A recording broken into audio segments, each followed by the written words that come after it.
you always have to think about like, okay, you are in effect, even if the event is free, you are asking for 3 hours, and that's like a tiny summit, it's a tiny event, but still you are asking for 3 hours of people's attention. You are listening to Amplify Your Success Podcast, episode 317. And today we're talking about how to grow your audience quickly by using micro summits. You ready for this? Let's get started. Welcome to the Amplify Your Success Podcast. Get ready to ramp up your revenue, amplify your impact, and make your mark in the world. This is the show for experts, thought leaders, and service professionals who want to shatter their limits and achieve that next level. You're going to find out from other experts and influencers how they made it. Now, let's get amplified. Hey there, inspired entrepreneurs and business leaders. Your host, Melanie Benson, authority amplifier and possibility igniter. Today, I've got a guest joining us, and we're going to talk about one of my favorite ways to really build your business and your audience quickly by standing out in a crowded market, by taking the lead and hosting your own events. If you heard last week's episode where I talked a lot about learnings and growth and what I see happening in the new year, then you know standing out in a crowded market and really establishing the lead position, being able to step into the host position and put on events is a really powerful way to give yourself a competitive edge. And I say that because most of us are in a very crowded market and our clients are trying to understand what makes us unique and different from everyone else. And when you are in that lead position, you are actually giving yourself a really powerful boost of visibility and credibility. So this is a really powerful authority positioning strategy that my guest today is going to talk about. Now, I'm alluding to my 7-step framework that helps you add another 6 figures to your business each year, if not more. And one of the things I talk a lot about is how to use authority and how to build authority and how to put the 7 key frameworks together so that your authority is really acting like a client magnet. And if you don't have the 7-step framework, I highly recommend you hop over right now and download it to help you attract more great clients and be able to charge premium rates and create a business that's simple but highly, highly profitable and impactful. Head over to amplifywithmelanie.com and you can download it as my gift to you. Now let's get into today's episode. Welcome back, amplifiers. Today we're talking about how to grow your own audience using micro summits. Now, let me introduce you to my friend Anke Herrmann. She is an online tech expert, a coach, and author of Taming the Tech Monster. She started her entrepreneurial journey in 2004 when she quit her software developer job in the UK, moved boldly to Spain, and started a sewing business. She soon realized that building a business really is a creative process, the same as sewing a dress or developing software, and a magical mix of vision, skill, and soul. Now she brings simplicity, trust, and transparency to online technology to help passion-driven coaches make money one-to-many and charge more for their one-to-one work without all the tech headaches. And Anki, I'm so happy to have you here because I love this topic so much. I've been watching you. Let's just use the slay it word because that's what comes to mind. Like I've been watching you slay the online engagement and all your social media with these really awesome micro summits that you've been hosting. And I think you have really become the epitome of how to keep it simple but massively effective. So thanks for joining me today.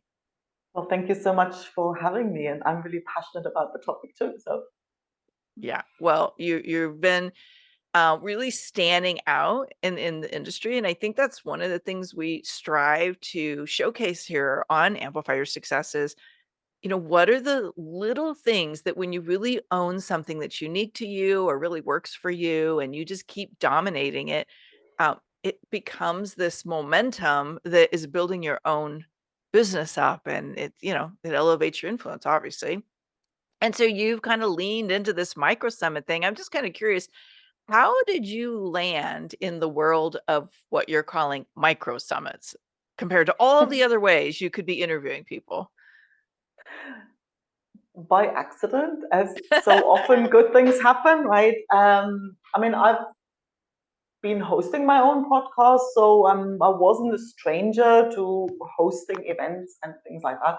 And then an email lands in my inbox, right, where somebody talks about micro audio. So I'm saying, ooh, that sounds interesting. I like the sound of audio and I like the sound of micro. Let's have a look what those two can do together. And so I tried it out and have not looked back. Like it was literally after the first one that I knew I was going to do these regularly and I was going to do these for other people. And yeah, definitely. So I love the accidental happy accident or happy strategies that drop in our lap where like these little sparks kind of light up and you're like, ooh, like, that's something I want to do. And I think this is a really big part of finding like your most authentic authority platforms is really listening for and watching for those sparks. So it's a great example. Why do you think micro summits are working so well right now? Well, there's three parts to it, right? They are really popular with attendees, with people who you invite to them, because people are tired of these massive events. And I've noticed it myself. I get an invitation. Here is the Business Building Summit. Join me and 50 other speakers. I talk about everything under the sun, or even if the topic's precise. Like if there's too many speakers, overwhelm is just written right over the page for me. It's like, oh, and my first gut reaction is, I've got no time for that. I'm busy, got no time for that, right? So when there's like, okay, micro, right, doesn't sound like a lot of time commitment on my front. So 6 speakers does not sound that overwhelming. And if it's only half an hour, so, oh, it's only 3 hours. I can listen to that on the drive to somewhere or while I'm sitting in the car waiting to pick up the kids from soccer practice, right? So it feels like it doesn't require me to shovel and carve out time for it, right? So it's overwhelm free for attendees. Now speakers tend to like it because they get actually a lot more visibility, right? If you're one of 200 speakers, you might get a few signups, but if you're lucky, but chances are, and I've participated in big giveaways and big summits, and I often found that the people who actually signed up to my email list on the back of that, they don't stay long because there's a big event, they sign up for 50 million things, and you send out one email and they go, who the hell are you? Right? So they unsubscribe because they can't even remember who they signed up for. So speakers actually get a lot more visibility because if you're one or six, you'll be noticed a lot more. And for me, it's doable. Like it's not such a, if I imagine the work that's involved in putting together an event with 6 speakers, well, that's one thing. That feels like, yeah, that's doable. I can, fit this in. Just the thought of doing the same thing for 20 speakers, like my overwhelm flags go up, right? So it's actually, because I think dealing with this, like getting the details from the speakers, arranging the dates for the interviews, having the interviews, getting everything to them that they need, everything times 20, like that's herding puppies. Like, you can only herd so many puppies without you getting, where it's too much work, right? So it's doable for me. And so it works on all three fronts. Yeah, that I love that. And so what I'm hearing is a micro summit is a shorter in length. So the Mhm. content's really compressed and the conversation's short. There's less speakers, so it's less, to consume, and it's really highlighting the key people that you do invite into that particular summit. Is there anything else that really differentiates a micro summit from other types of summits that people might have heard of? Well, there's the topic is like very specific, right? Mm. I think it doesn't really work with a vague, big topic, I find like the more specific the topic is and the more pressing the question it answers, the more people will be interested. Because then all of a sudden, here's topic, and mine are usually around audience building because it's a topic that I see my clients struggle a lot with when people have an offer that they really passionate about and it's just not selling the way they thought it should. But then you think, well, you have no email list, like you have no audience. I think it's just, there's nothing wrong with the offer, there's nothing wrong with you, there's just not enough people who know it's there, right? And so, and it's something that people usually don't think about until they have something to offer, and then it's like, oh, so to really point their attention towards it. And then, so it's a topic that I see a lot and people struggle with it. And so when there's all of a sudden the proposition that you get 6 different angles, there's the sense like, oh, there's bound to be an insight for me in here that'll help me forward in some way, right? So I think a very specific topic is absolutely crucial. I'm glad you said specificity, because that's one of the things that I really believe makes something stand out. And I've noticed that with your summit themes. So that makes perfect sense why it's working so well. All right. So let's say our listener is looking, they're just searching for what's the thing that's going to move the needle this year. And they know they really need to step up. They need to start hosting some kind of event to stand out in their industry, but also like a way to attract clients. Cause we all know that, hosting an event, that's how you build your own audience and attract clients. Before they jump in, what are some of the pitfalls that you've noticed could come up with taking this on that they need to have on their radar so that they can avoid them? Yeah, no, I'm glad you asked, because I have, I don't have to look very far. My the very first summit that I ever hosted with a group of friends was a classic example for what not to do. and and I've actually seen other people who've come and asked about it having that same struggle. And the key to it is to be very like you have to be incredibly strategic about the topic, right? Because it needs to be something, because at the end of the day, yes, you want to build your audience with it, right? And you also need to make sure it's the right audience. So you need to make sure whoever's in there and brings, people to it, well, it's got to be your people. And the topic needs to logically lead towards what it is you're doing, right? See, I can host a summit, a brilliant summit about puppy training. I'm talking about just have a new puppy. So, puppies on my mind. So I can do, a summit around puppies that won't do much for my business, right? So it's got to be super strategic in saying, well, okay, how is that topic then leading them towards your services? Yeah. So that specificity of topic again coming up. Absolutely, absolutely. And so you can't, and what I see a lot of people do is come at this point, at this whole idea of, oh, I want people to know this, this, and this, and this. And nobody cares. Like it needs to be, you always have to think about like, okay, you are in effect, even if the event is free, you are asking for 3 hours, and that's like a tiny summit, it's a tiny event, but still you are asking for 3 hours of people's attention, a time that they could spend with their kids or with their partner or, going out doing anything. Why should, like, that's really the question. Why should they put everything else on hold and spend that time with you? And you need a really, really good answer for that. Because if you don't have one, then you just end up with a lot of work and nothing in return. Would you call that like the event promise, so to speak? So what is it that's going to be different for them having attended? Like what's going to transform a result or give them information? That's what you're saying there. Yes. Yeah. It needs to be something that the audience you have in mind, something that they want, something that they know they want, not the thing that you want them to know. Yeah. It's like, because that's that's the messaging usual, 101 right there. that's the usual expert's curse. And, you see it all the time. People say, oh, we just want to share our experience. We want to share our wisdom, especially when a group of people get together. Then it's like, oh, we just want to share everything we've learned. The problem is nobody cares, right? And everybody has a life.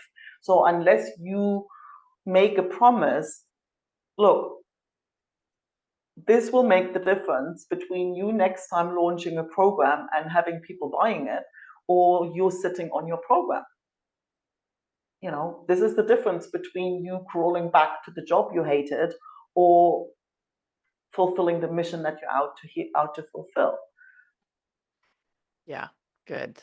Really good.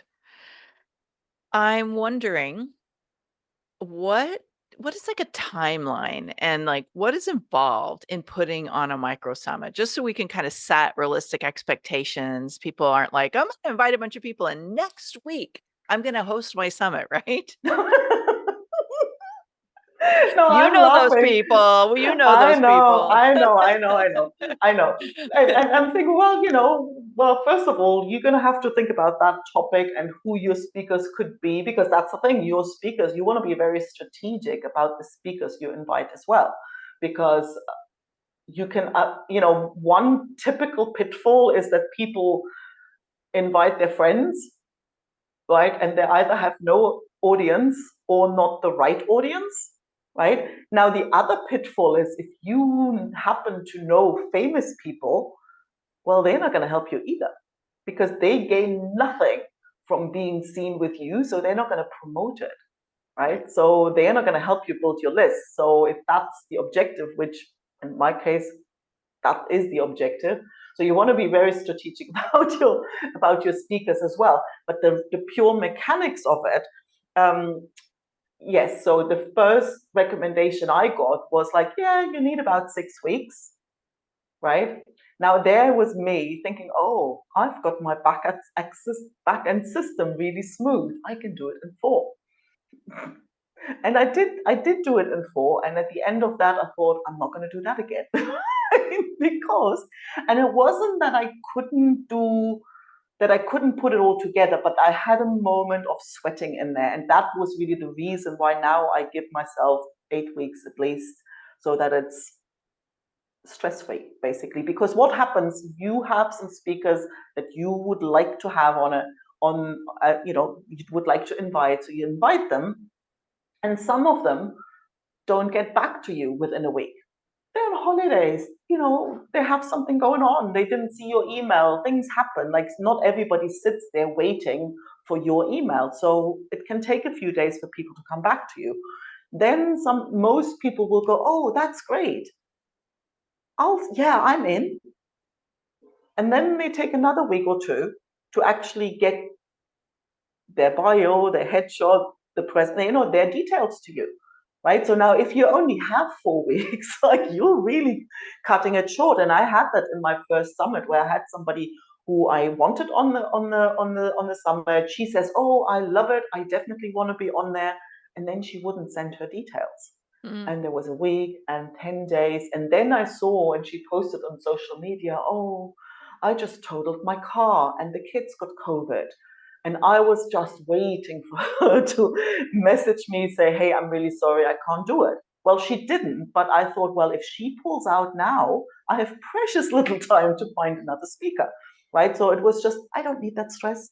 So I would definitely recommend, at least 8 weeks. And if you're not very organized with your back end, you're not organized for, getting tasks done in time, then you want to give yourself a bit more time to it.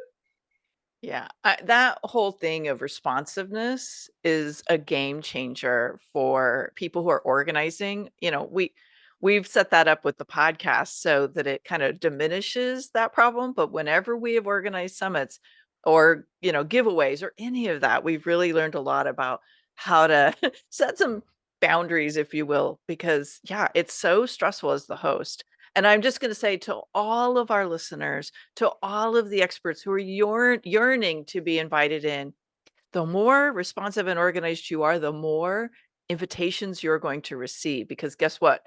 we host, we talk behind the scenes, and we refer really great, speakers and collaborators to each other because it's a prize. Like, it's such a coveted experience, and it's just going to help you grow faster. So I'm glad you brought that up because I've certainly had my own pain. I've been that person that dropped the ball once in a great while because of life, but yeah, systems really help with that. Well, and speaking of systems, what are a few key systems? And I know we can't get into all of it, nor do we want to here because we just don't have the time. But maybe tell me, and so our listeners can kind of tune into like what are, a couple of key systems that you need if you're going to host a successful micro summit the way you've described. Hmm. I mean, the first thing you need, there's a lot of things you can kind of get around or get somebody else to do it, but you do need an email marketing system. Like you Yeah. do need to have an email list. You need somewhere to create your registration and thank you pages and, welcome emails and all of that. So that is like the most important thing. If you wing everything else, you cannot wing that one. And obviously you need to find a way to edit your interviews, have an intro and an outro. So you can obviously, if you have somebody who does it for you, you can outsource that. Don't need to do it yourself, but that you need to consider that. And I think the other key piece that people probably not always thinking about is some kind of task management tool, right?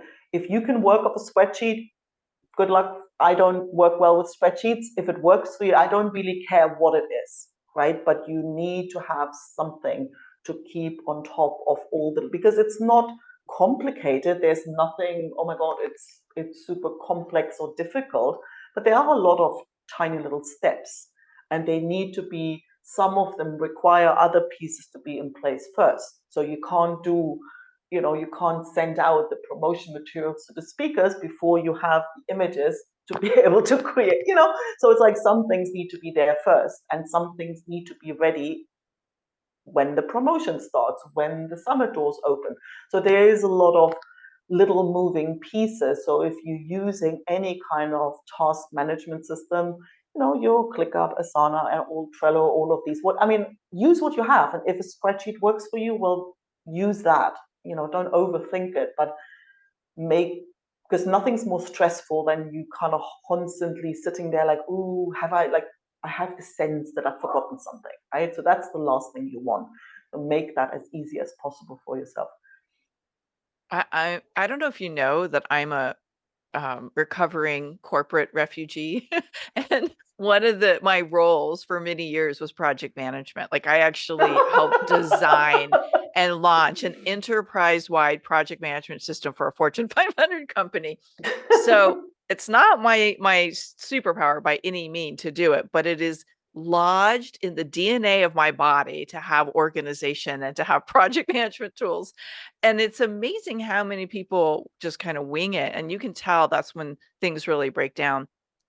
I think even like you said, an Excel spreadsheet, we use a pretty integrated tool that integrates with a lot of our forms. It's called Podio, but ClickUp is a really fantastic way.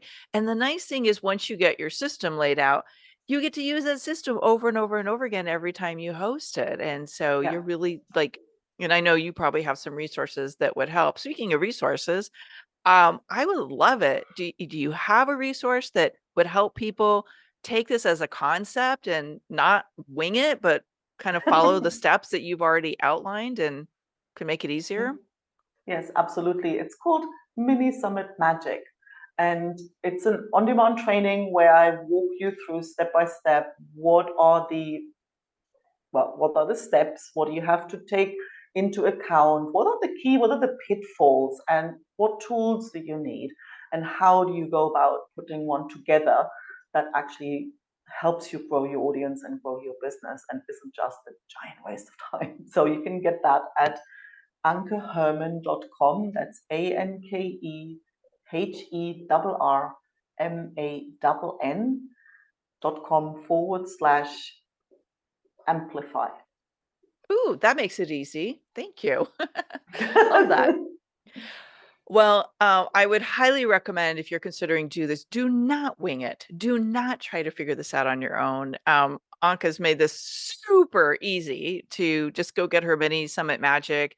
She'll walk you through the steps. Thank you for creating such an easy resource. I feel like your middle name is, or maybe that's not what the middle name is that we should call you. Easy is not your middle name, but Call it simplified, simple. simplified. Sorry, we're gonna take that out of the branding conversation. All right, so Oh, that's funny. so as I was saying it in my head, I was like, nope, don't say it out loud. All right, Oh, I'm that's glad funny. you're laughing. Okay, so let's talk about some things that our audience can't wait to learn about you. And one of the audience favorites is what is the boldest thing that you've ever had to do that has helped amplify the success of your business? Well, the boldest thing that really laid the foundation of everything I do is actually getting out of East Germany before the wall came down.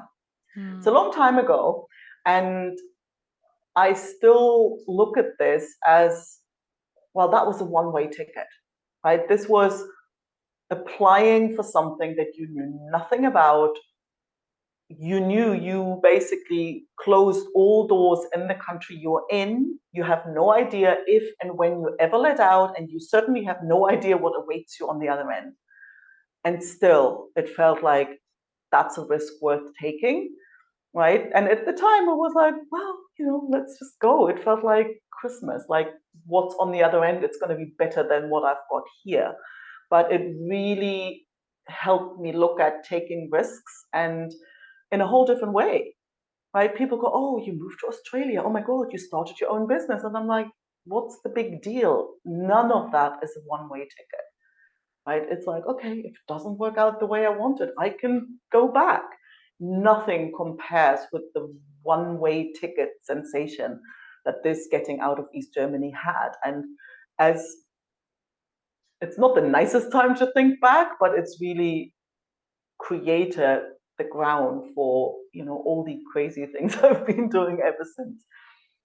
Wow, that is a profound story on multiple levels. I mean, first of all, the bravery to, say yes to that one-way ticket as you described, but also to recognize you embedded a pattern of being willing to go where you know nothing, where you don't know what's going to happen, and experiment and trust that there is an experience that you're going to have and that you can choose again if you don't like the experience. And that is such an important character or skill set, maybe even to have as an entrepreneur. So I'm imagining, that has served you multiple times as you have evolved Absolutely. in your career and your Absolutely. business. Yeah. Yeah. Because there's something else that I always like on reflection. I say, well, look, because I mean, I get this all the time. Like I ditched my corporate job, packed up, moved to Spain, and started a sewing business, like something totally different, totally, well, made no sense rationally, right? And all I knew, there was something pulling me, and I'm thinking, you know what? I fear regret way more than failure. Failure, what's the worst thing that can happen? I moved to Spain. I don't like it there. Maybe I don't like it there. Well, I don't know, but I want to know. That was the main thing. I did not want to look back 20 years wondering what life in Spain would have been like. Yes. Yeah. I want I to love that. go and think, well, I literally I moved to Spain thinking it was a 50-50 thing. I'm German, right? There was a good chance that the manana attitude isn't quite something that I could get used to, right? So there was no guarantee that life in Spain would work out. But I Yes. wouldn't, there was no other way to find out unless I went there and not just on a holiday. And it's the same in business. Like, you're not going to know until you give it a try, until you try. And I always say, like, there is no such thing as failure. Yeah. I You love can that. just stop in a weird space and draw a conclusion, right? Or you can just keep going and look back later. Such a resilient attitude. Thank you. It's one of the things I adore about you so much. You have such a great attitude. Okay. Last question. When you think about the trajectory of this business, going back to the beginning of starting the business you're in today, what is one thing you wish you would have done sooner? Get help. Well, okay, there's a lot of ways help Yeah. looks. Do you mean like hire a team and, Yeah. get support in your team? Yes. Okay. Yes. Okay. Yes. Yes. I definitely, I don't know. I guess I'm not the only one, but it was like, I've been a solopreneur for so long that I kind of thought I should be doing it all myself. And I could, the problem is I could. I think it's a gift and it's a curse at the same time, right? Yeah. Because if you don't know how to do something and you really go, well, oh, I can't get my head around that, then you're much more likely to seek somebody who could do it for you. But if you can do it, and then all of a sudden you build yourself a hamster wheel, and you spend so much time doing stuff you really shouldn't put your time into. So I wish I'd caught on to that a bit sooner. Yeah. I hear you. I purposefully, especially early on, I purposefully would not let myself learn things because I'm like, if I learn that, I'm going to have a hard time letting it go, because then our expertise gets in our head and we think no one's going to do it as good as I can. Mm-hmm. And so then we hold on to it. Yeah. I see you. I get it. Mm-hmm. Thank you for sharing that. I know it's a vulnerable moment when we realize, like, yeah, I'm doing this thing. And yet, like, coming to terms with it and seeing it, I would imagine allowed you to say, if I want to get to this next level, I've got to be willing to do the things that will elevate my chances. And letting go and getting help is certainly one of them, as you and I both know. So thanks for sharing that. Anke, you are a treasure. Thank you so much for joining me today. And as you're listening in, hop over, get Anke's mini summit magic. It's such a great resource. And again, anytime you can learn how to do it without figuring it out on your own and, going through all those learning curves, it's well worth it. It's a free resource, and we'll hook up that link in the show notes.